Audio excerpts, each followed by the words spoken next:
Bonsoir, bienvenue dans votre édition Haute Alsace. Aujourd'hui, nous sommes au Vieil Armand. On vous expliquera dans quelques instants comment et pourquoi quelques 300 jeunes du monde entier se sont retrouvés ici aujourd'hui.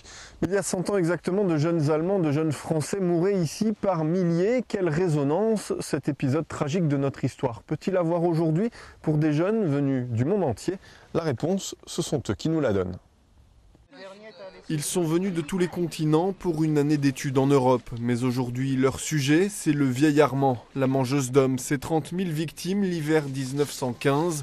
Une histoire déjà lointaine, une violence insoupçonnable pour un jeune de 2015. À notre âge, on n'a pas connu la guerre et ça fait du bien de pouvoir voir comment ça s'est passé. Nos ancêtres, c'est quand même quelque chose d'important. Et de conserver le patrimoine et de conserver la mémoire de ce qui s'est passé, ne pas oublier ce qui s'est passé. Important même quand on vient du Costa Rica et que son pays n'a jamais connu de grands conflits armés, car les leçons de cette guerre sont universelles. Hier, on nous a expliqué comment deux pays n'ont pas réussi à dialoguer et comment ça les a menés à la guerre.